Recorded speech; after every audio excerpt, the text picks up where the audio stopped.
terms, specifically in the context of the codification of human rights occurring just after the Second World War. You might know that in 1948, when the Universal Declaration of Human Rights was adopted, there was a list of human rights that was recognized to everyone. And in Article 2 of that Universal Declaration of Human Rights, you might read that everyone is entitled to all the rights and freedoms set forth in this declaration without distinction of any kind, such as sex, amongst other factors listed. And although this Universal Declaration was originally conceived as an ideal to be achieved rather than a set of hardcore obligation for states, the preparation of this text and the adoption of this text within the United Nations encouraged states to abolish progressively all their discriminatory laws. And it was in 1948, for example, that the Belgian women obtained the right to vote and to be elected to the legislative chambers, as well as the right to serve as judges, just like men. So equality of rights between men and women has become an obligation under international law that states must implement in their legal arsenal, in their legal system, and in particular by repealing any unjustified distinction based on sex. And in 1966, two covenants on human rights, one that is devoted to the civil and political rights, the other devoted to economic, social, and cultural rights, were adopted, and both treaties imposed on states the obligation to ensure, and I quote the covenants here, the equal right of men and women to the enjoyment of all rights set forth in the covenants. And in Europe, the European Convention on Human Rights that was adopted earlier in 1950 already contained an article on discrimination, Article 14, according to which the enjoyment of the rights and freedoms set forth in this convention shall be secured without discrimination on any ground, such as sex, again, among other factors of discrimination. So this has certainly helped in order to achieve that human rights can be equally enjoyed by men and women. But at the same time, some feminist lawyers have also questioned whether such equality adequately addresses the specific needs of women. For Hilary Charlesworth, for example, she's a scholar of international law, Australian scholar of international law, who has developed very important feminist approaches to international law and to human rights in particular. Well, she believes that the human rights are constructed from typically male life experiences, and their current form does not, for that reason, respond to the most pressing risks faced by women. And I quote her here. So if human rights have mainly been constructed from typically male experience and do not really respond to the pressing risks faced by women, do women really benefit from equality of rights? And this is a question that I would like to address in this speech. And I will do so with reference to the European Court of Human Rights case law. And you might be aware of the system that is followed by the European Court of Human Rights, but I will just maybe recall two things in respect with this case law. Discrimination based on sex can only be found by the courts in conjunction with the violation of a human right. So it's not something that might be existing independently from a violation of a right. So you always have to prove that one of the specific human rights listed in the European Convention has been breached, and then you can also try to prove that this is a discriminatory violation. This is the first point that I just wanted to make clear, to recall.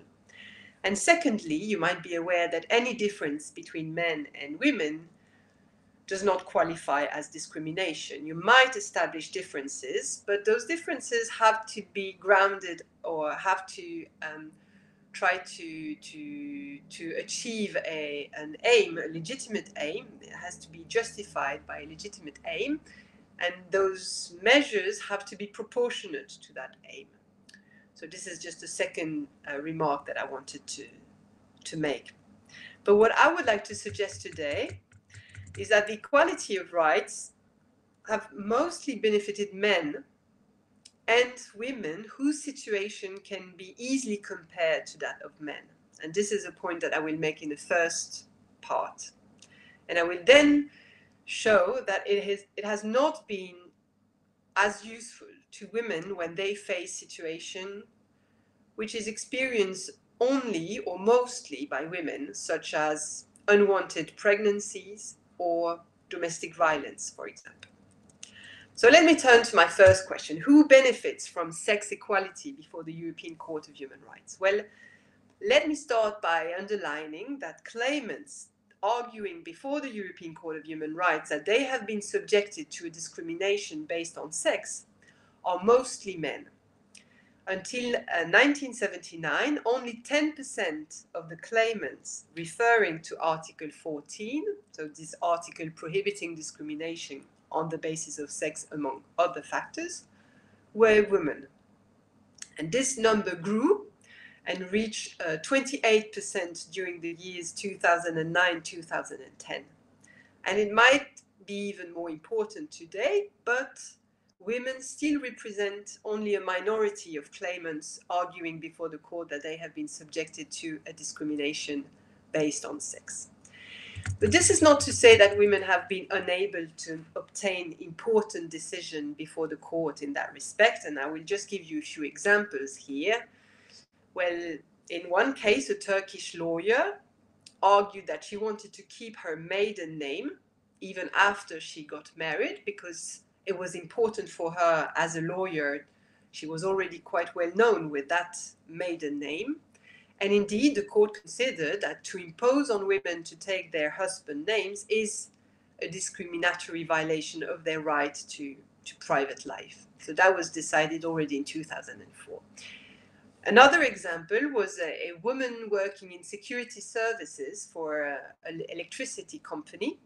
She had sat on a public servant competition and she was very successful, so she was working for them, but she was laid off after 3 years because she had not done her military service. And she argued that this was a situation she was facing because she was a woman. And the court indeed considered that this decision was a discrimination based on sex. And finally, I can also mention another case that maybe Emellin de Oliveira is familiar with. It was a Portuguese woman who had undergone a surgery in Portugal that left her with very important gynecological problems and it was very painful afterwards, and especially it made her sexual life very difficult, not to say impossible. And she had received compensation for the damages suffered because this was a fault occurring during the surgery, but the compensation was not taking into consideration the impact on her sexual life because, and I'm going to quote here the administrative tribunal in Portugal, because she was already 50 years old at the time of the surgery and had 2 children. That is an age when sexuality was not as important as in younger years. End of quote. And there were other considerations to the fact that she might need some help. So she needed money in order to get some help, but not so much to take care of the children because they were already not adults, but they were not taking so much attention of her, but only for her husband. She had only to take care of her husband. Well, anyway, the European Court of Human Rights considered that this decision by the Portuguese tribunal was discriminatory in that it undervalued the importance of sexual life for women. This is a case decided in 2017. So I just wanted here to give you a few examples where women were successful in arguing that they had been subjected to discrimination based on sex, and this really led to important interpretative developments in the area of human rights and non-discrimination. But it remains that most cases are brought by men arguing that they are submitted to obligation that women are not submitted to, or that they cannot benefit from rights recognized only to women. Example of this might include a case concerning Germany, where at a certain time, men were under the obligation to do some time as a fireman. Or if they didn't want to do time as a fireman, they could pay a tax in order to avoid to undergo that training. And this was not imposed on women. And this is something that the court considered as a discrimination against men. And this was a decision rendered in 1994, so that was a very long time ago. Or in another case where a man who was serving in the military in Russia wanted to have parental leave, but he could not because he was a man. Although women who were serving also in the military could be entitled to a parental leave. This again was considered as a discrimination by the European Court of Human Rights. It was in 2012. So I think all these cases have really helped progressing towards gender equality in bringing stereotypes down, both for women and men, allowing them both to enjoy the same rights when their situation were analogous, or at least were very comparable. But in some cases, it has proven difficult to determine whether men and women were equally treated. And I would like to mention one case in particular that was decided by the court in 2017. In this case, two Russian detainees in Russian prisons, they were there because they had been convicted to life imprisonment because of criminal offenses that they had been held responsible for. One had been convicted for weapons possessions and for an attempt murder on a police officer, and the other was responsible for 3 murders. The claimants argued that this sentence was discriminatory because women in Russia cannot be sentenced to life imprisonment. There are certain categories of people that are excluded from that specific sentence. It was women as well as men under 18 and men over 65. The exclusion was justified by Russia by the fact that these are more fragile categories of people given their social and physiological conditions. And Russia more particularly argued before the court that women should not be sentenced to life imprisonment because they were more vulnerable as caretakers and educators of children. I think this was a rather hard case for the European Court of Human Rights to decide, because either it could recognize there was a discrimination, thus running the risk that Russia would then consider that women could be also sentenced to life imprisonment, which might not be really the objective of a court deciding on human rights. And so the court finally decided that there was no discrimination because the judges, at least the majority of judges, believe that there was a difference that could be justified by a legitimate aim. And for that reason, they found that there was no violation of Article 14 combined with Article 5. Article 5 is the right to freedom and security. But many judges on the bench disagreed. And maybe as Judge Nussberger underlined, quoting Voltaire, sometimes better is the enemy of good. Because she said, well, it would not have been better for us to enable maybe Russia to justify afterwards that women could also be sentenced to life imprisonment. Let me turn now to my second part and my second question. Can sex equality help women confronted with situations experienced mostly by women, such as unwanted pregnancy or domestic violence? And I chose those situations in particular because I believe that they can be experienced by all women, And maybe even more particularly during the pandemic area, these two situations have been particularly problematic, and maybe Emellin de Oliveira might say something about that, or we can discuss that afterwards. Well, unwanted pregnancies are certainly first and foremost concerning women. And the possibility to have access to contraception or to terminate a pregnancy if it is unwanted have never been recognized as a human right. The Convention for the Elimination of All Forms of Discrimination Against Women, that was adopted in 1979, imposes on states to ensure access to specific educational information to ensure the health and well-being of families, including information and counseling on family planning in Article 10. This is as close as international law gets when it comes to issues related to reproduction, contraception, and abortion.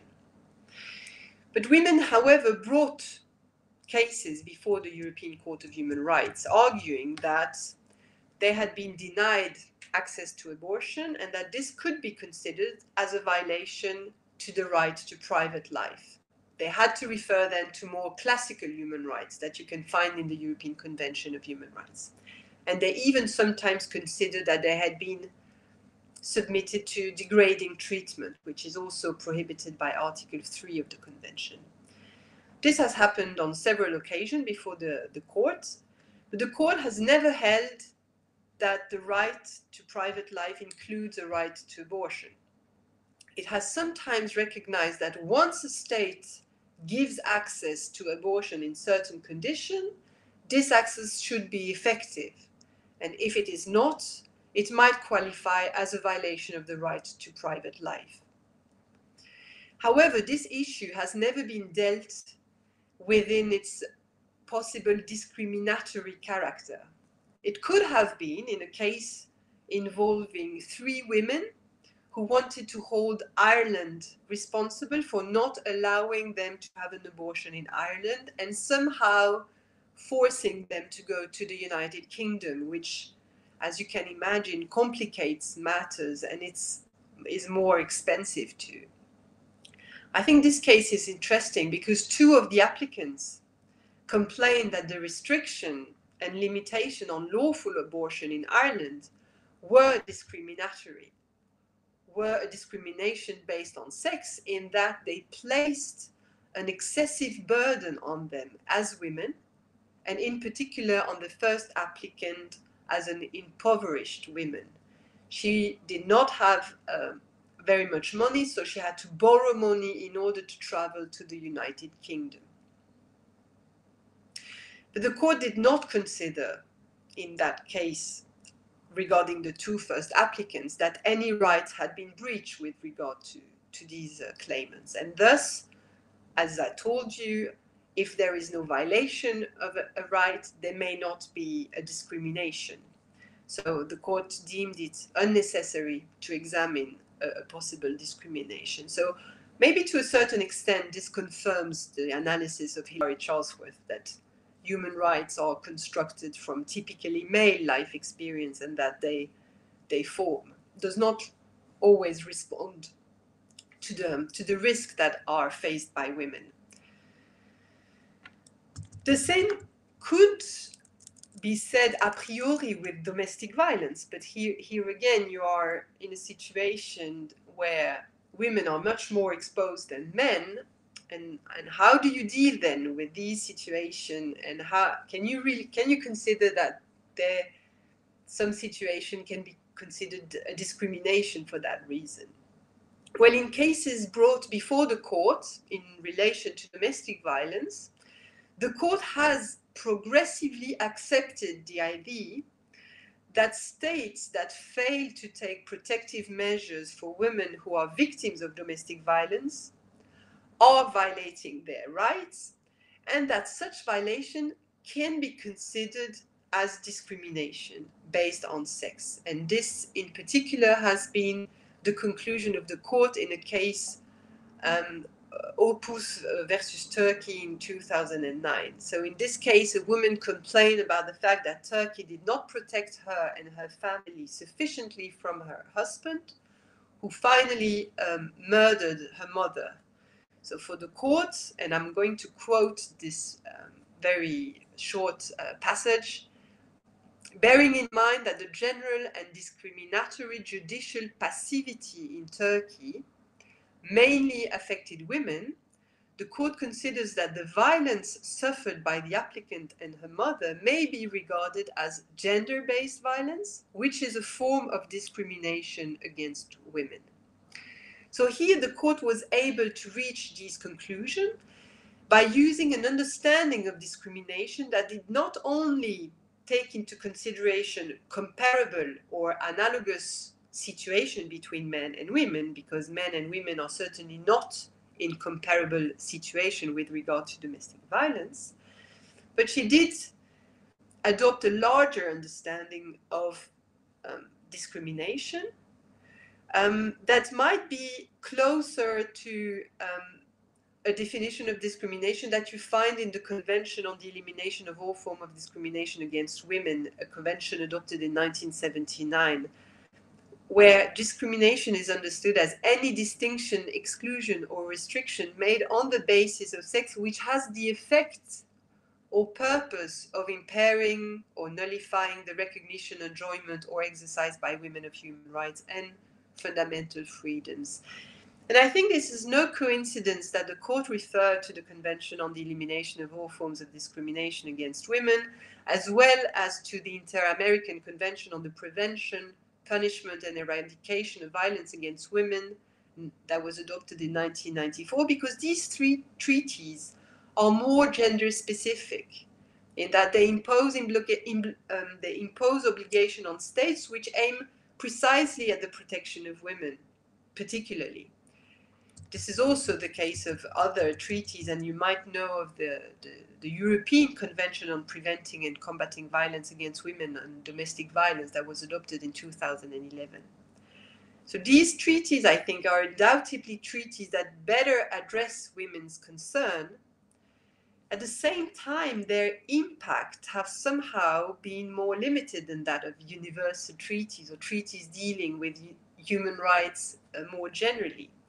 The Convention on the Elimination of Discrimination Against Women is paradoxically one of the most ratified human rights treaty, but at the same time, it's one of the treaties to which states have made the most reservations.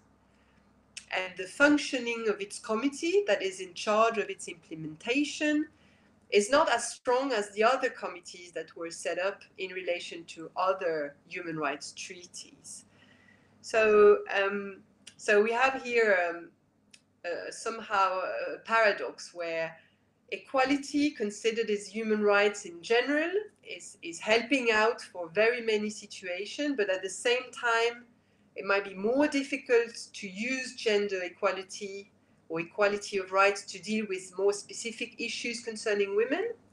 For these specific issues, we might relate more easily to other treaties that are more specific, but at the same time, those treaties are maybe not enforced with the same vigor. They are not commented as, and they're not as well known as the others.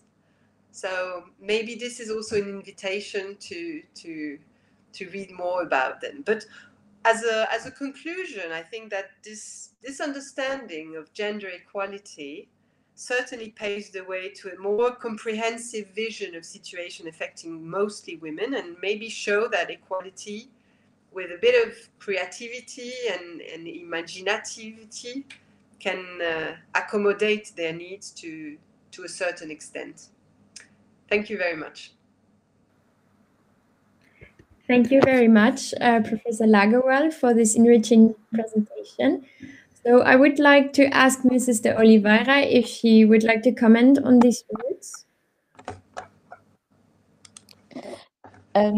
Also, I would like to thank you for this wonderful presentation. I think it was really great. Actually, go towards my presentations, because I also will talk about the unwanted pregnancies and domestic violence, which are kind of effects of COVID-19, unfortunately, that you saw in some studies. So I will let the presentation, then you can discuss more about the issues and inputs that you have here. Thank you very much for your presentation. So perfect. So I will leave you the floor, Mrs. de Oliveira. Thank you very much. So if I may, I would like to do a presentation now. So just let me see how that works. Okay. So you can see under the camera icon on your left, you can click on presentation and upload it.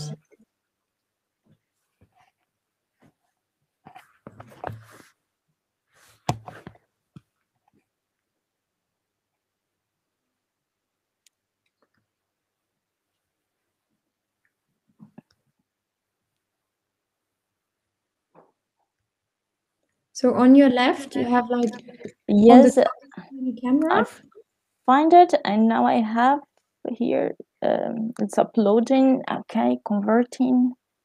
Perfect. Thank you, and I'm so sorry. It's the first time that I'm using this platform. I'm still trying to find myself here, but just to start, I would like also to thank ELSA, the organizers, the ELSA Innova School of Lisbon, also ELSA in Münster and Brussels for have me here today. I don't know if it's working the presentation, but it's not a problem. I can talk. It's not at all a problem. So today I would like to talk to you about the COVID-19 and the relations with gender equality. I'm really glad that Professor Lagerwall started, because I think she provided us a wonderful vision overview on the situation regarding gender equality. And right now, I would like to relate this general idea of gender equality to COVID-19. Well, and I would like to start exactly with the figures that you have regarding COVID-19 in the world. So the last figures that I saw during the weekend, we saw that for now you have more than 116,000 cases of COVID in the whole world, and more than 2 million deaths. But the most part of the figures that you can find, they are generic. What I mean, like, you just know that there are a number of people who passed away, but you don't know who are those people, where they are exactly. Well, you can see regarding countries, but where exactly in the countries they are, in the cities, in the countrysides, who are those people? So this would be the first input that I would like to deliver today, especially because for now, I would just provide some food for thought, because unfortunately, due to the time, I cannot talk and go deep in every single input that I would like to provide today. But one of them is exactly the disaggregation of data, of information. How important it is to understand who are those people who have died due to COVID. And to understand the numbers based on the sex, on gender, it's important. And why is that? Well, there is a project called the Sex, Gender, and COVID-19 project that they are starting to try to disaggregate this information based on two main reasons. One of them, it's the sex, because as you know, women and men biologically, they are different. And being different also means that they react differently to the virus. So it's important to understand regarding the treatment, how they react to the virus and how we can treat women and men. And here I'm talking about the sex definition, so biologically. However, at the same time, it's important to understand and disaggregate information regarding gender. Why is that? Because gender means also social structures, social environments, social relations, and these gender roles that every single society has, and you have to tackle to understand how to fight against the virus, because fighting against the virus is also fighting against the inequalities. Since last year, I think all of us have heard that the virus does not discriminate. Well, maybe the virus does not discriminate, but they use the discriminations and inequalities and make the things worse. So this is why it's just important to disaggregate the data and to understand the numbers regarding gender and sex when you are talking about COVID-19. And actually, this project, they have already started to disaggregate. So then I can also send the presentation so you can see the tables and figures that they have. So in general, they show us that at the global level, for every 10 women who make tests to understand, to know if they are infected or not with COVID, we have 8 tests for men. So women are taking tests, so doing tests much more than men. For every 10 women, you have 8 men doing tests. However, regarding the cases, we can see that for every 10 women who are detected with coronavirus, you have 10 men also detected with coronavirus. So they took less tests, but they are as much as infected as the women. But when you see the hospitalization figures, this start to change a little bit. So for every 10 women that are hospitalized due to coronavirus, we have 11 men. So in the other hand, for the internal care units, so for the admissions into the internal care units, for every 10 women who are admitted in the internal care unit, you have 20 men. So they are detected less, but they become worse with the disease. Also, regarding the deaths, for every 10 women who passed away with COVID, we have 13 men. And for the confirmed cases that make the people pass away with COVID, for every 10 women, we have 15 men. So why the women are taking more tests, but they are dying less than the men? Of course, it's not that bad as it could be, but it's important also to understand why those differences and also to address treatment and maybe vaccination to these situations. And as you were talking about COVID-19, it's also important to understand the right to health that you can see in different instruments and mechanisms, such as the Universal Declaration of Human Rights, Internal Covenant on Economic and Social Cultural Rights, the Charter of Fundamental Rights of the European Union, and also the European Social Charter. However, when you are talking about the right to health, it's important also to pay attention that you are not talking about a right that is kind of specifically directly implemented. It's a kind of a programmatic right that the states have to provide to the people, to every single human being, as you can see in those international instruments, the enjoyment of the highest attainable standard of health. So what does it mean? Actually means to provide the same opportunities and equal treatment for the people to have the right to health, to enjoy the health, the right to health. But this leads us exactly to the Convention of the Elimination of All Forms of Discrimination Against Women, the CEDAW, the Article 12, in which the number 1 says that the state parts shall take all appropriate measures to eliminate discrimination against women in the field of healthcare, in order to ensure, on a basis of equality of women and men, access to healthcare services, including those related to family planning. So why I'm saying that? Because if you do not have disaggregated data, it's also quite difficult sometimes to address to this discrimination, to understand them and to tackle them in order to fight against the discrimination and at the same time as against the virus. So this is why it's important to understand what that figures means.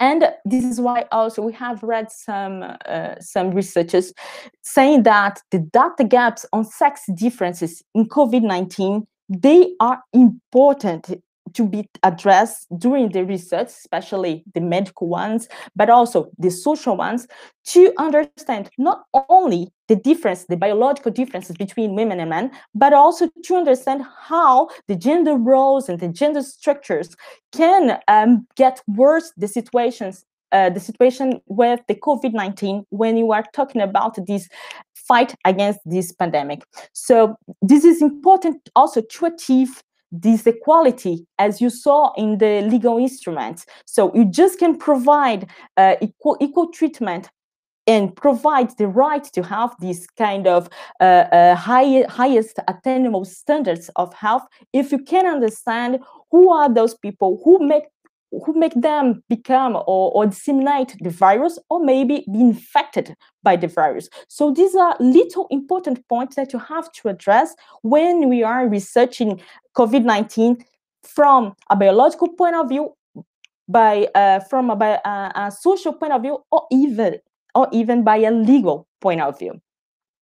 And alongside the dissemination of COVID and the infections that we have right now, it's important to bear in mind the gap that you have regarding the gender. So the gender prospective gap. Well, as you saw, there are, due to the COVID-19, you also have a kind of economic crisis, an employment crisis at least, because you have many companies and services that have had to close during the pandemic and during the lockdowns. So right now you have a rise on the unemployment in the world, and of course a rise in employment means also a rise in the poverty. And unfortunately, the UN Women has already launched a report saying that the perspective for 2030 regarding the gender poverty gaps became worse when you see the difference between men and women. So the forecast says that in 2030 you will have 221 million men in the poverty, but we will have 232 million women in poverty. So here you can see already an increasing inequality between men and women when you saw the poverty gender gap. And this brings us again to the CEDAW, to the Convention of the Elimination of All Forms of Discrimination Against Women. And right now, I would like to call your attention to the Article 13, because in the Article 13, you can see that the state should provide all the appropriate measures to eliminate discrimination against women in other areas of economic and social life.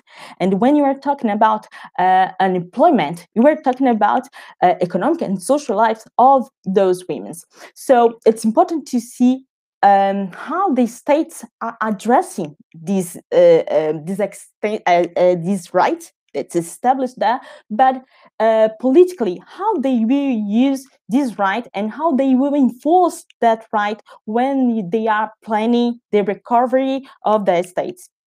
And also, it's important to pay attention on the Article 14, because the women, they are not, even if they are kind of group, they are not equal completely. So we have women who are in the cities, we have women who are in the rural areas. So they have also to be addressed with a specific mechanism and measures to not recover from the unemployment, but also to have complete access to the right of health. So health assistance, how they are being cared by the states, how they are followed by the health system. So also the Article 14 of CEDAW asks to the states to pay attention for those women who are in the countryside, so in the rural areas.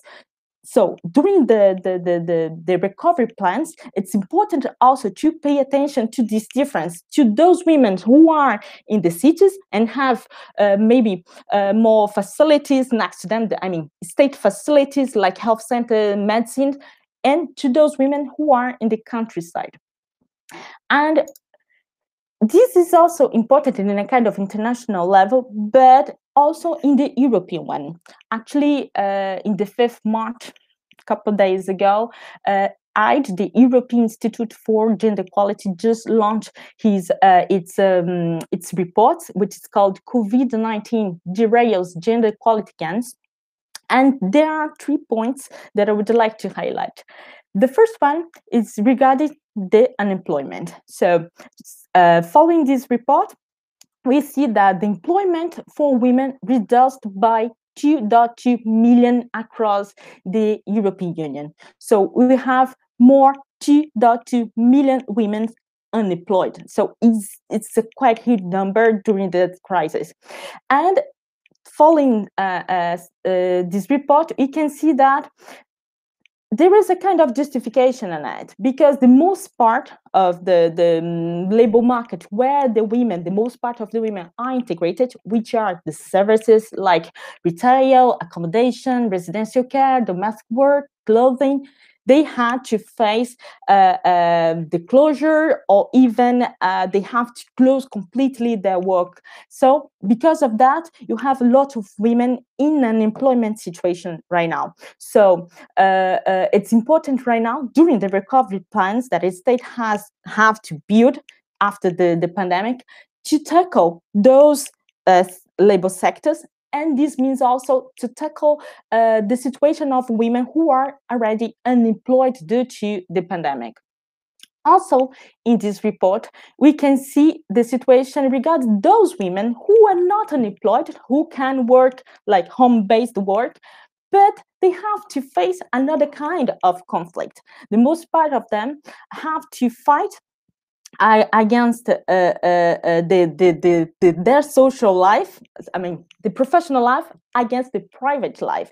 If they have children, if they have to take care of aged persons of their family, if they have to take care of the house sometimes, so they are much more burdened with the family and private situations than the men. And you have read some studies that are showing these kind of differences and inequalities when the women are working at home and men.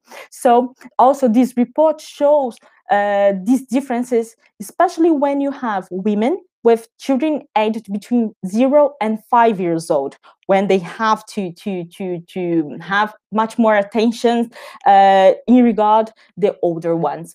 But also for children between 6 and 12 years old, you have here a kind of complication, because the most part of the schools are doing online schooling. So the mothers have to stop their work in order to follow those children. So these is already another conflict that you can see, and another inequality during this pandemic. And the third point that we'd like to address, that you can see in this report, it regards to the domestic violence against women. And actually, in this point, you have 2 inputs that I think it's important to pay attention. The first one, the rise of numbers regarding the reports of domestic violence, and this in whole European Union. But on the other hand, you also have many staff, especially shelter staff, people who are working as counselors for domestic violence, who felt inexperienced to provide this kind of assistance remotely. So if the numbers of domestic violence increased, on the one hand, you had, on the other hand, an experienced staff who could not provide the whole complete assistance that they could, due to this new era of everything digital, and that sometimes in the domestic violence, it's quite complicated to provide the whole and complete assistance and protection to the women. So I would like just to deliver those points regarding this report that was launched by EIGE. But also, I think it's important to break an idea that when you were talking about domestic violence, sometimes here also in Portugal, this is why I'm saying that, there are kind of associations say, oh no, but domestic violence is a kind of problems with poverty. They are not well educated, they didn't go to high education, so they cannot understand how to protect themselves against domestic violence or inequality. Well, it's not like that. as you also can see some reports saying that regarding the higher education, especially between the researchers, you can see that women are publishing less than men. So it's not a point regarding poverty or do not understand the rights. It's unfortunately inequality also tackle women independently sometimes of the level. Of course, that you cannot forget the intersectionality, and you have layers that make worse the situation. But it's important also to see that all women can face discrimination, can face inequality, and all of them must receive protection in different levels sometimes, but all of them. And this is why also, and going already to an end, I swear I will not I try to not pass my time, but regarding the abortion, also I think it's an important point to mention, because even if you have some countries who have already in the legal system the right to abortion, also during the pandemic it was quite difficult to those women access that right. This is why, for one hand, because the health system in many countries were completely burdened with the pandemic situation, which was like that, whatever you can think. But on the other hand, it was quite complicated because with the increasement and the rise of domestic violence, we can think about also sexual violence between partners sometimes, or women who could go to schools or work and go away from the aggressors. And during the lockdown, they were locked down with their aggressors. So during the lockdown, you have also many unwanted pregnancies. And those women, due to the whole burden that the health system in the whole world were facing, they got difficulties sometimes to exercise their right to the abortion for in the countries that this is allowed. And here you have another layer that's important to mention. For those who have good financial situations, they could ask assistance in the private clinics. But for those who were poor and they could not afford private clinics, they had to keep the unwanted pregnancies. And as last point, I'd like to mention, well, I am a EU migration scholar, I'm EU migration at least researcher, so I would like also to mention the migration situation. Well, you have already some data on the migration data portal, which is from IOM, and here you can see that if the labor force participation regarding women, female nationals, women, they were extremely affected by the unemployment. These numbers can raise and increase a lot when you are talking about migrant women, especially because they have to, the most part of the countries, of course, they are not 100%, but the most part of migrant women, they have to work in precarity. So this means that they were much more vulnerable to be infected by virus, or even to receive less protection, labor protection, I mean, during this pandemic. And also, it's important to see that when you make a comparison between women, migrant women, and men, so female men migrants, you can see that 63% of the migrant women, they work in the service. So it means that it's the labor area, the economic area that were much more affected during the pandemic. So it means that they have to face the double vulnerability, once for being women and also for being migrants.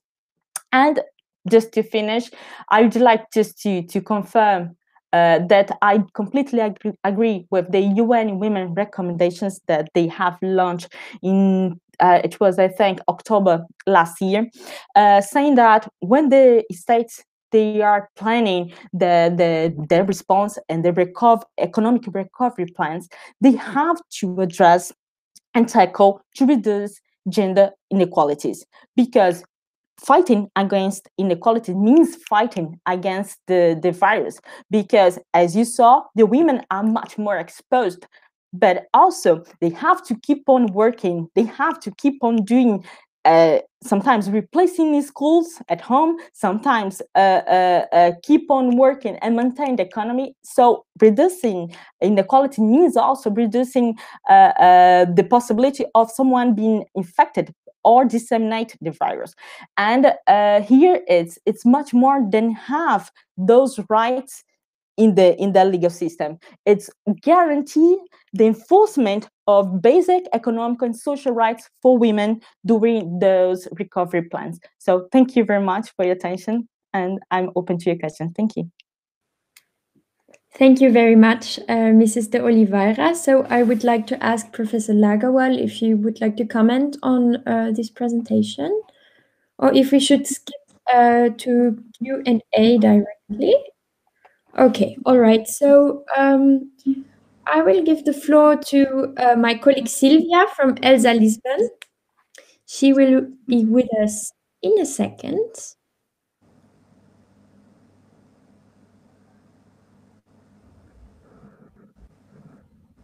And I will enable the chat for our participants.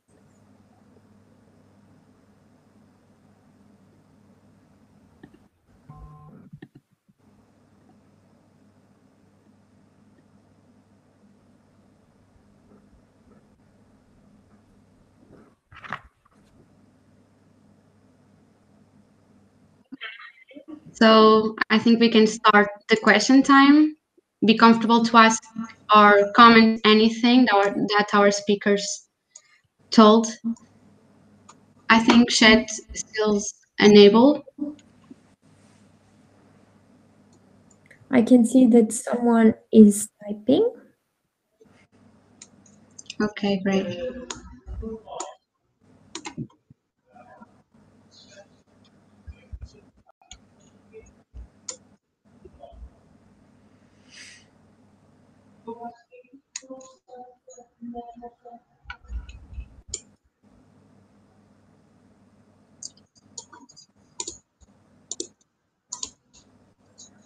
Okay, I think I can read the questions and then professors can start to answer. Okay, so Professor Lagerwall, how would gender equality as a fundamental right overlap with the general prohibition of discrimination?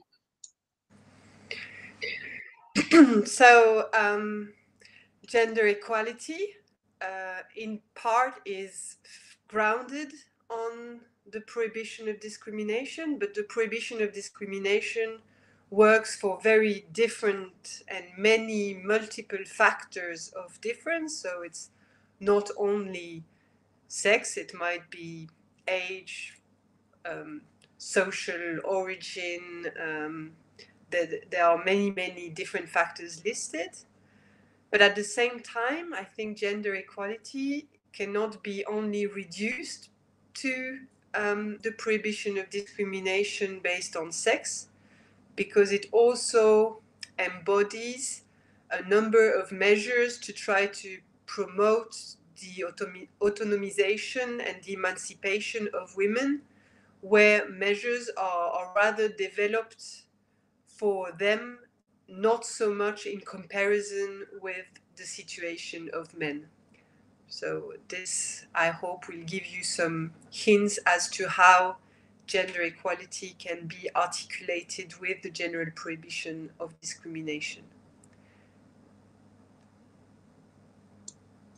More questions? I think someone is typing, so we can wait.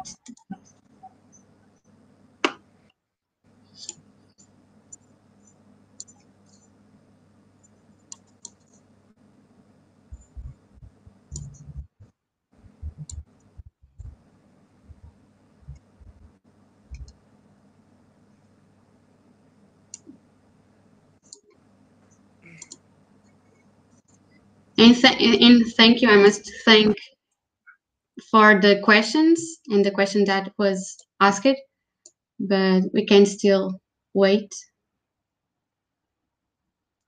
Probably it's a long question.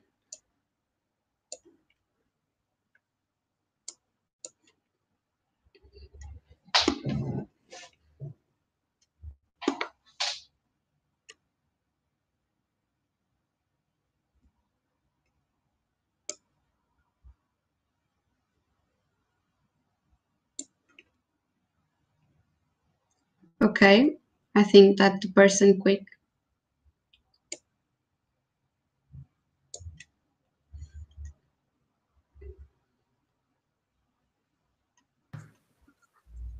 Okay, nice. So you can present. Okay, so what is your thought of the difference between maternity leave and paternity? In Nordic countries, they have longer paternity leave, and they saw a diminution in our discrimination. I think we can give this question for Emellin, but also Anne, of course. I think Emily just left us. She might have had some connection issues. I will try to get her back into the room. Okay, Professor, and do you want to answer? Okay, thank you. Yes, I can answer, although this question is rather more a question as to what would be the best policy measure. So it might not be completely a legal question, let's say. But what I can say on this is that from a legal point of view, at least, there has been a treatment that is a bit different regarding maternity and paternity leave on one hand and parental leave on the other. So you know that there is a difference here. Maternity or paternity leave is the leave that you take right after the birth of a child in order to be able to take care of that child, a child that needs much attention in its first week and month of life. And then the parental leave, it is something that has been established by many countries now, and this is a leave that you can take later on. It depends a little bit on the state, but for example, here in Belgium, you are allowed to take 4 months leave as long as the child is under 12. And so from a legal point of view, what I wanted to say is that more and more we tend to consider that parental leave should be granted in exact same terms for women and men, because they should both be involved in the education of the child, and for that reason they should be able to enjoy this parental leave. Whether for maternity leave and father leave, because this is starting right at the very beginning of the life of the children, some states have justified the difference of length by saying that at that specific time of the life of the baby, the mother is still providing more than the father, and especially with reference to breastfeeding, which anyway. So this is just to give you a bit of information about how these things have been envisaged. However, as you say, in some states, they have decided that even the maternity and paternity leave should be equal. So what I would say generally is that I think it's always good to involve fathers more in the education of their children, and maybe more when they are very, very small, because this also brings a specific relation between the father and the baby. But some studies that have been undertaken in the economic and social fields have also sometimes shown that if the leave is too long, it might also work adversely to women, because they are away for a very long time and they have difficulties in coming back to their work. So this is just a food for thought. If you want, you can find these studies that have been produced. Now, I also wanted to highlight something that happened in Belgium, which I find quite interesting. With regard to parental leave, a few years ago, the parental leave would be 8 months that could be shared between men and women, of the father or the mother, or the two mothers or the two fathers. And what we could see is that when this possibility of sharing the 8 months was possible, it was a very, very high majority of women taking the parental leave, and not so much the fathers. And now the law has changed, and it is not 8 months anymore. It's 4 months for the mother and 4 months for the father or the other mother, or depending on the configuration of the family.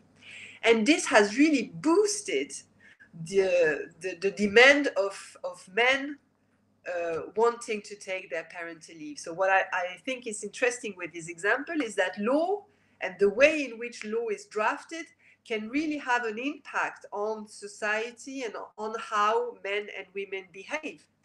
Because as long as you leave the possibility for women to take most of this care into their position, they will probably do, because they have their own stereotypes on how they should behave with regard to children, and because society more generally put this burden on them. But if these kind of measures are encouraged, I think that you really find a change in the mentality.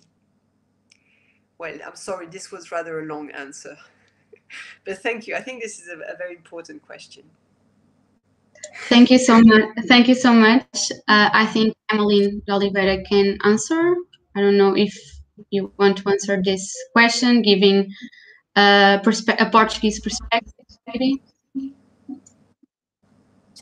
Thank you very much, and I'm so sorry I had some problems in connection issues, but actually I think it's important to understand that the maternity leave, it's an important moment between the child and the mother, which is kind of different from the rest of the leave.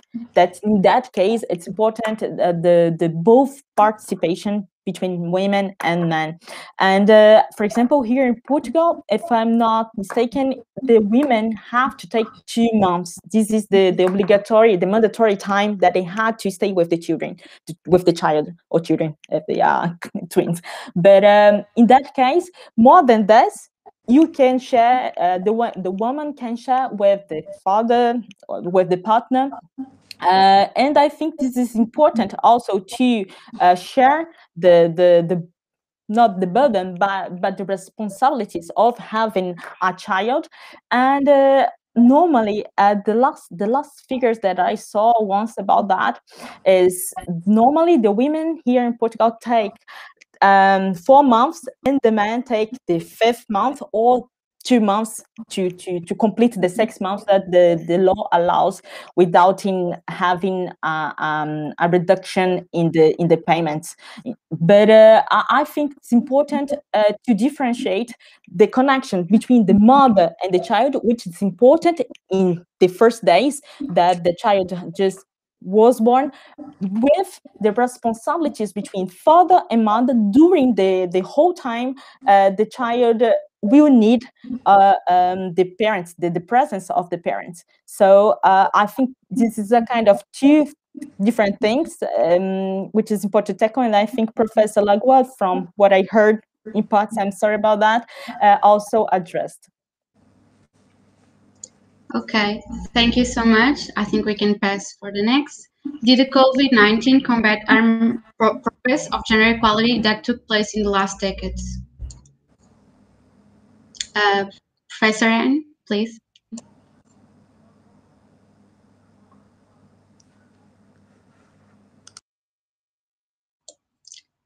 Okay, maybe Professor Emellin?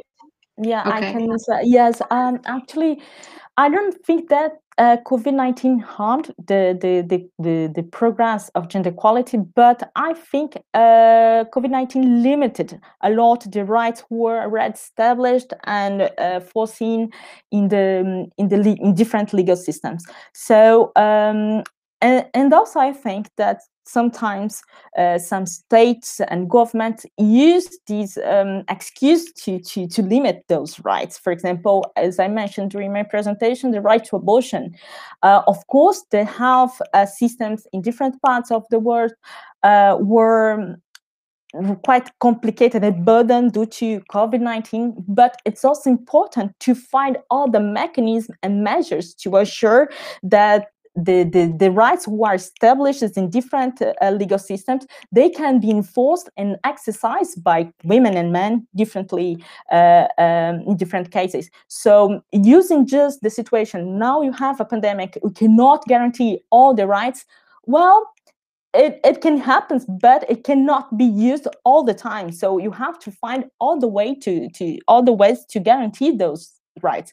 So I don't know if the COVID-19 by itself harmed the progress, but I think it was a good excuse sometimes to do not provide all the mechanisms to ensure and to guarantee some rights, especially rights related to gender equality and the promotion of equality between women and men. Thank you. Thank you, Professor Lagerwall. I don't know if you want to answer this question. Well, I don't know. I don't really have anything to add more specifically to this. I think it's a very broad question, but I think that Emellin gave some good directions already. But I can answer the next question if you want. Okay, please.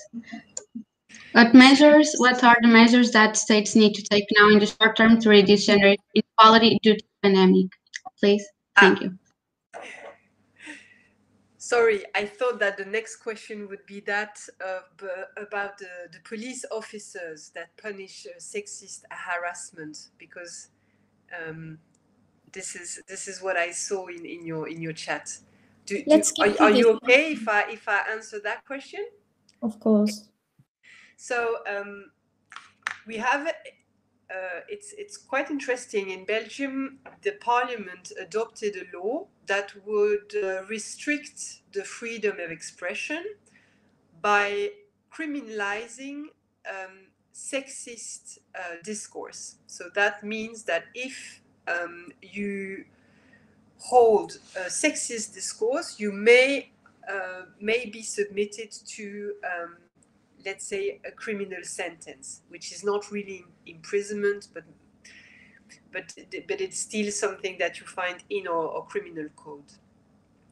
First of all, I would like to highlight that this law has been challenged before our constitutional court by an organization that was represented by a man and a woman.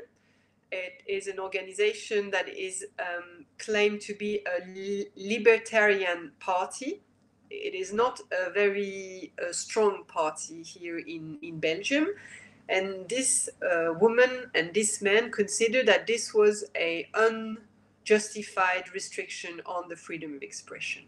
But the Constitutional Court said it did not believe it was so, because obviously it was a limit to the freedom of expression, but that was again justified in order to reach a legitimate aim, and they believe that it was proportionate. The law at the moment might not be as effective as one could have hoped it to be, for two reasons. The first reason is that you have to prove that the discourse is sexist, which means that it addresses women as a group. So for that reason, if you are insulted as an individual without any possibility to relate this insult to a stereotype that is embodied for every woman, you cannot complain about this discourse, or you might complain for other reasons, because this might be a defamation, or this could be this could come under other law, but not about this law in particular. And secondly, it has been very difficult to prove these discourses, because if you walk in the streets and then someone tells you, you should go back to the kitchen where all women belong to, that could qualify as a discourse that is prohibited by the law.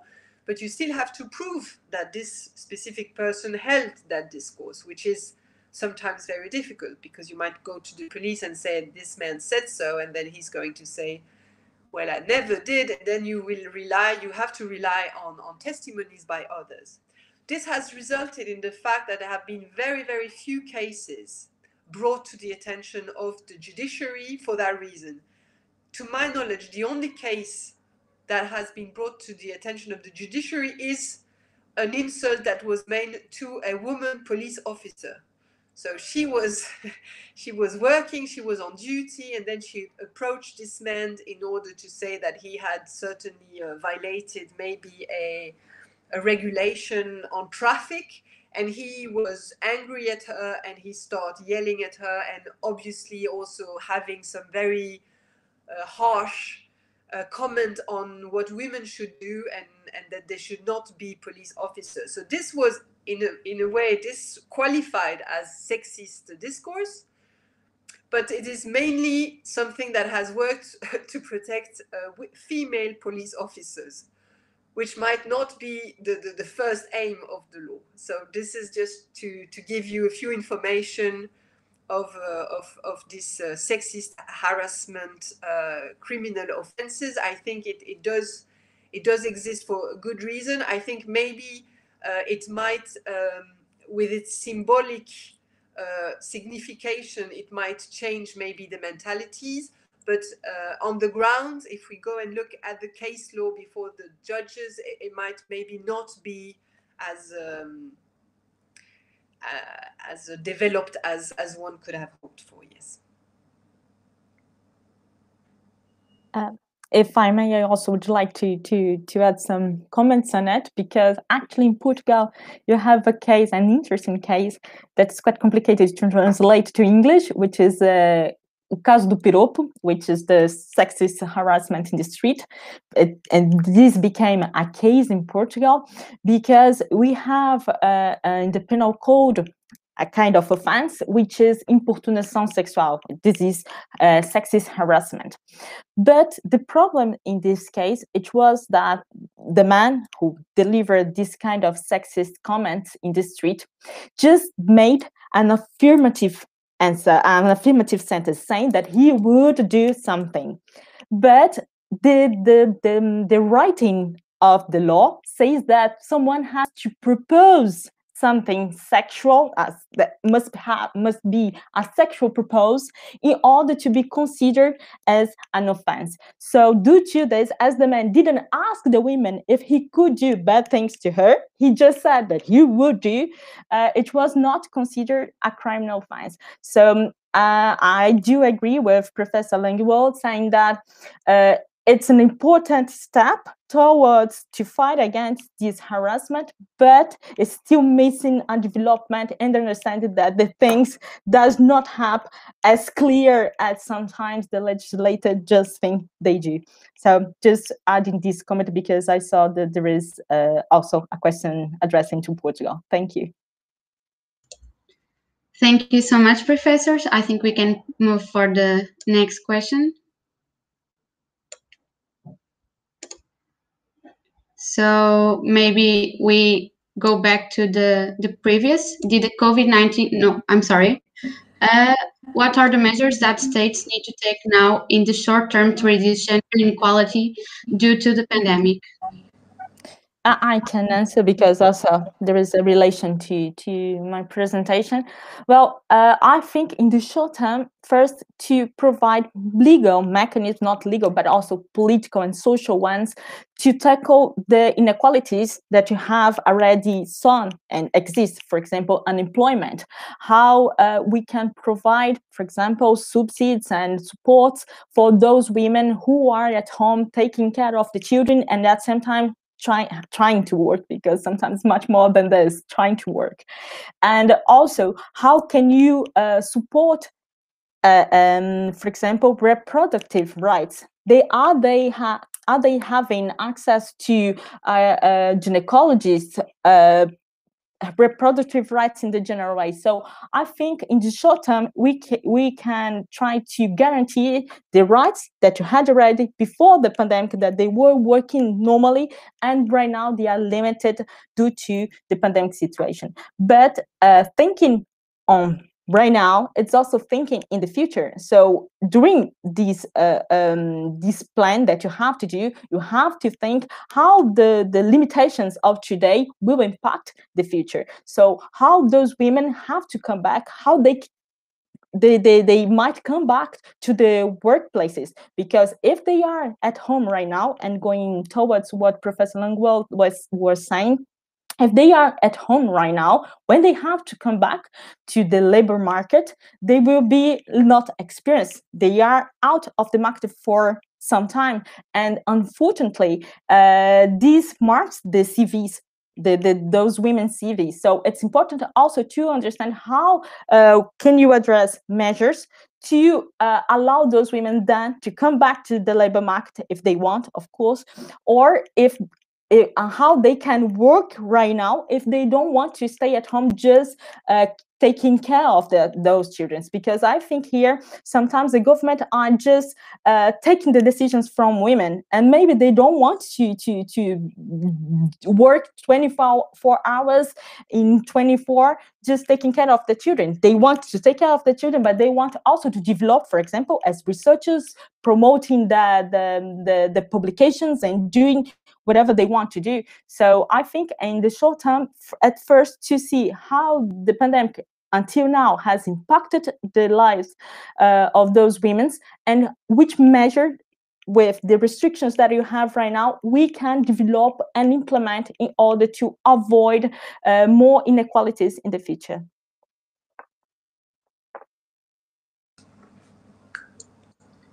So I think we can pass for the next. Professor Lagerwall, how does the veil ban in Switzerland correlate to the right of self-determination of women? So the question of the veil is an important question, and it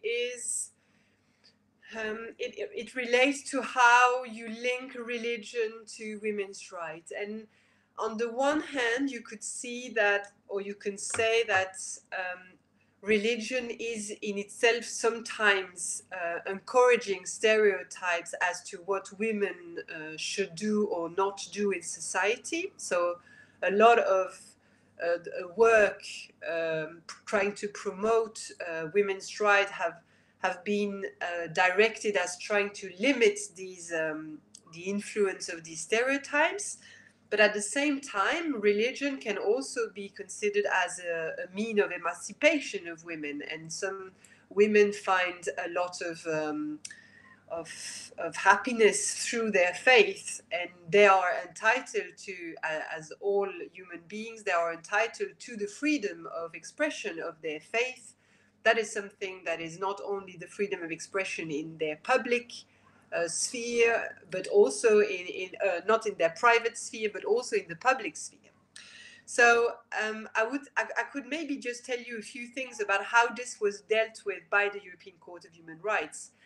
There has been a lot of cases brought by women who wanted to wear the veil, and for that reason were, they believe, discriminated. It started with a woman who was taking care of children, young children, and it was not the school, it was for younger babies. Or at least I think she was taking care of children from the age of 1 to 3 or 4, let's say. And so the institution in Switzerland decided to ask her to work without her veil. And so she didn't want that. She didn't want to take it off. And for that reason, she was laid off. And so she contested this decision before the European Court of Human Rights. But the European Court of Human Rights again said that this was not a discrimination because they believed that it was fulfilling a legitimate aim and that it was proportionate. But I think that the reasoning of the European Court, that was back in the 90s, was itself a little bit stereotyped as to what it means for a woman to wear the veil. Because first of all, they believed that it was not problematic, that Switzerland believed that the veil in itself is a sign of the subordination of women by men. So for that reason, it should be it should be banned. And secondly, Switzerland also believed that it was exerting a certain influence on children, and for that reason it was proselytic in a way. It was trying to convince, that is what Switzerland was saying, that it might have an influence on the children. I think that this understanding of the veil is problematic because firstly, I believe that some women do wear the veil in a very conscious manner, and it is somehow paradoxical to say to a woman what she should do and what she should not do in order for her to be an emancipated woman. So this is a first point. And secondly, I'm not completely sure that someone who wears the veil is really trying to convince you of anything. So for that reason, I think that the decision was a bit problematic, and it has been criticized. And actually, there has been an evolution in that respect, because well, there has been another case. That was the case Leyla Sain. She was a student going to university in Turkey, so we were not here in dealing with small children. She was an adult, and she wanted to wear the veil in the university in Turkey, but this was not allowed. And so she brought the case before the European Court of Human Rights, saying that this is a violation of my right to show my faith, to express my faith. But she was unsuccessful before the European Court, who believed or who considered, for the same reason, that this was a restriction that was justified by a legitimate aim and that was proportionate, that she could understand that Turkey wanted to establish a laïc state, and for that reason that restriction on religion was was limited. But there was a very interesting individual dissenting opinion by a few judges saying that they felt quite uncomfortable with that decision, because this was not anymore talking about relation between a woman and small children. This was really in the context of a university, and as a university is composed by adults, then they believe that we should be more open as to how people want to behave. And it is quite interesting that finally this idea of the veil being a symbol of the oppression of women, it was changed in a case that was not only referring to the simple veil, let's say, but to the full veil. That was a case brought against France, because you might know that France prohibited women from wearing the full veil in the public space, or in part of the public space. And so and it was the case also here in Belgium. And so a woman, and this was a criminal offense as well, so that meant that if you wear the veil, you might be sentenced to even to an imprisonment, even though this never happened. But anyway, in France, the situation was a little bit different. But so this woman criticized this prohibition, and she said that it was not really fulfilling a legitimate aim, and it was not proportionate. That is quite interesting, because France was arguing that yes, it was legitimate because this helps us pursue gender equality, because it helps us meet security issues, and because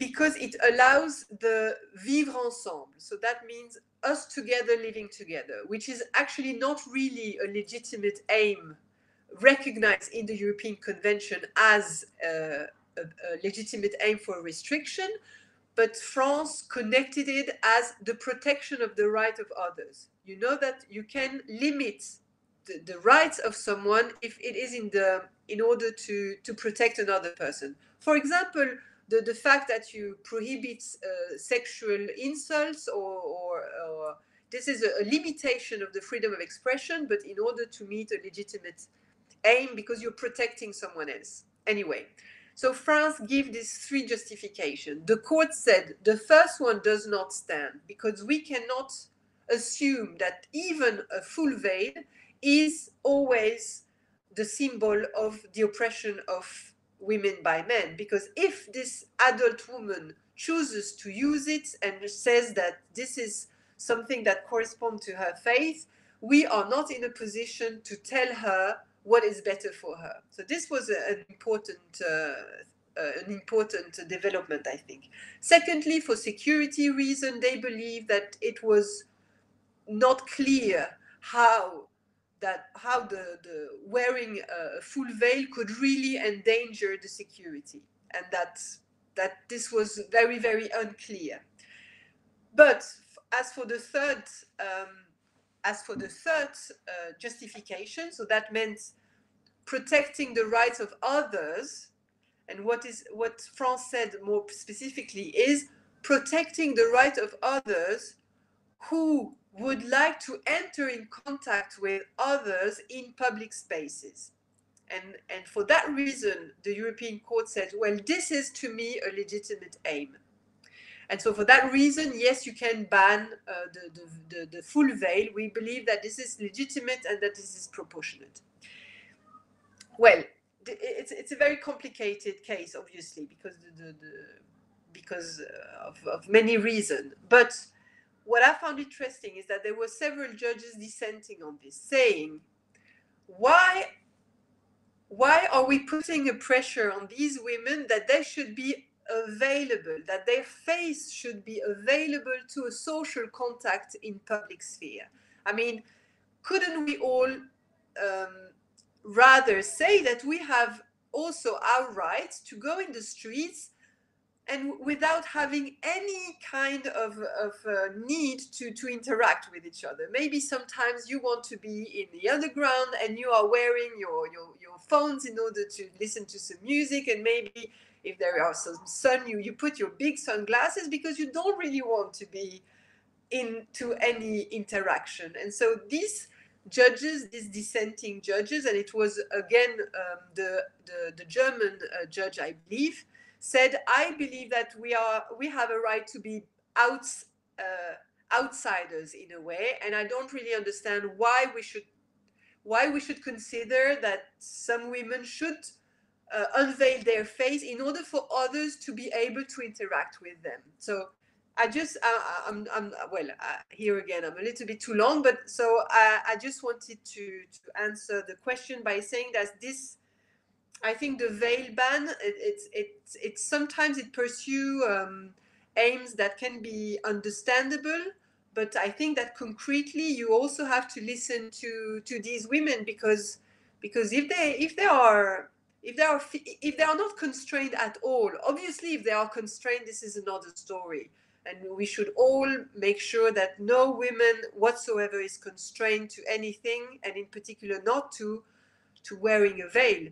But if they choose to do that completely freely, I think it's difficult to say that this is working against gender equality.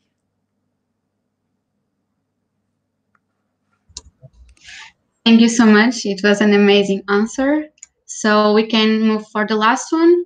Do you think that strategic litigation could help in bringing case to the European Court of Human Rights to frame the European Convention on Human Rights more in a sense of gender equality, women's rights, or would it be too difficult to shape the case law accordingly? So I think we can maybe pass the question for Professor Emellin de Oliveira, and then maybe Professor Lagerwall. Thank you.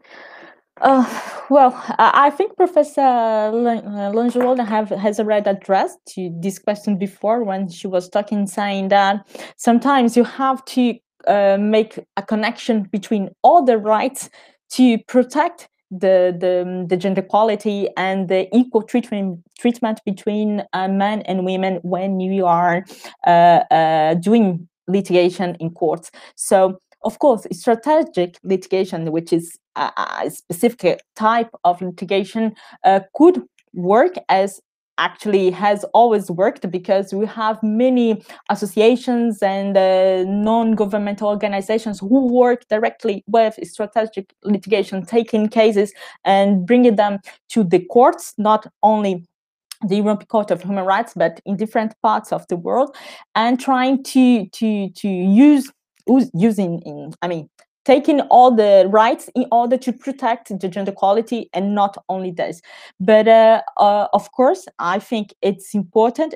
The point is how to achieve sometimes those courts, those international courts. Because, for example, if you think about the European Court of Human Rights, you have to use all the internal means, all internal jurisdiction means that you have in a country in order to achieve the European Court of Human Rights. So it means, for example, in the Portuguese case, you have to pay sometimes to start a procedure. You have to pay a lawyer to stay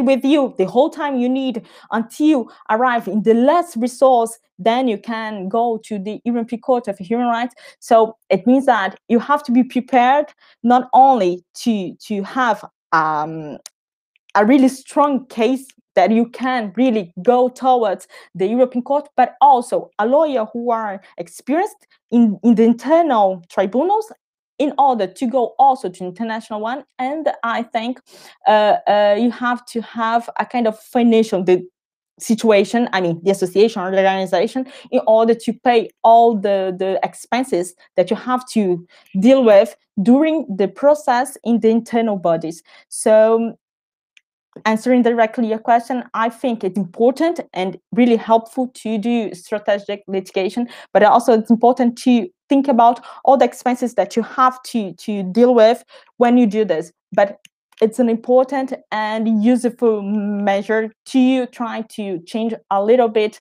the views, legally saying, regarding the gender equality. Thank you.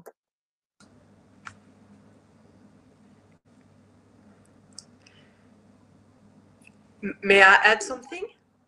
Yes, of course. Yes, so I also believe that strategic litigation could certainly help in advancing the women's rights agenda, let's say.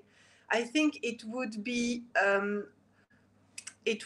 more efficient in the areas where all the feminist movement agree on something. So, for example, this right to abortion, it is something that usually a lot of feminist associations support in a way. If we leave aside some Catholic feminist association, let's say that a lot of different feminist associations consider that this is very important, because as this is it has a major impact on the lives of women, then they should be able to choose wherever they want to become mothers. But if we go in other areas, I believe that sometimes it might be difficult to have one position shared by many feminist movements. Because, for example, the criminal responsibility, the case that I mentioned, so what would you prefer between equality of rights, meaning that women should be also sentenced to life imprisonment just like men when they are murderers? Well, I think that on these kind of questions, feminist lawyers may also have very different views, because some very liberal feminist lawyers, they would say, yes, they should be also sentenced to life imprisonment just like men. A little bit like Olympe de Gouges did in 1791. You might remember this woman. She was reacting to the Declaration of the Right of the Citizen, and she was so despaired by the fact that they had not at all taken into consideration the situation of women, that she decided to rewrite the declaration, changing citizen by female citizen. It was maybe the first act of rewriting or feminist rewriting in history. And what she said at the point is that if we want to go to the parliament and be legislators, we should also be able to go to death penalty, and so she did actually. But anyway, and some other feminists might say, well, I prefer that women are not sentenced to life imprisonment. So I prefer maybe that some stereotypes continue, and I would prefer that life imprisonment would not exist for anyone, nor men, nor all women. So you see, on these issues, these are difficult issues. There's another issue that we haven't been speaking about at the moment, but this is the issue of prostitution. And this is also an important issue in the COVID-19 because the prostitutes are mainly women. Here in Belgium or in France, there are about 80% of the prostitutes are women. Of these women, 90% are foreigners. So this is a case for intersectionality. And there were not so many measures that were taken by the government in order to help these women, because this is not really a legal work that they're doing. So for that reason, they could not really benefit from all the advantages that were given maybe to restaurant or to other sectors. And so anyway, this is also an issue important for women. But as for the feminist movement, you have also very many different tendencies. Some say, well, this should be recognized as a regular job because this is what will be that is what will enable these women to have a right to social security and to be more involved in the society. Some others say you cannot consider this as a legal job because this is so much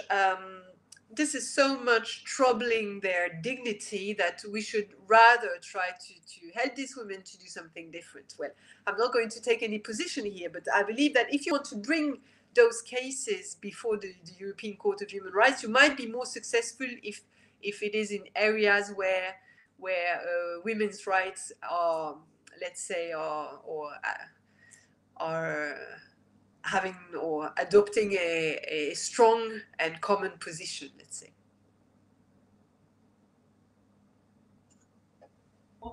Okay, thank you. I think we can close the discussion.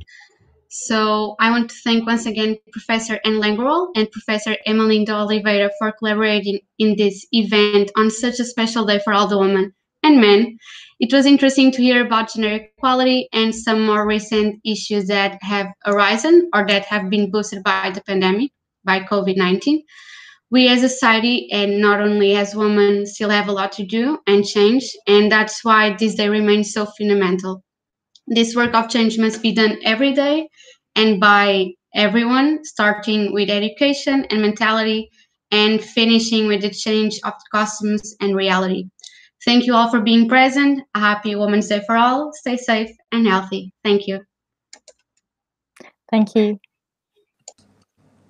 Thank you very much. Thank you. Bye.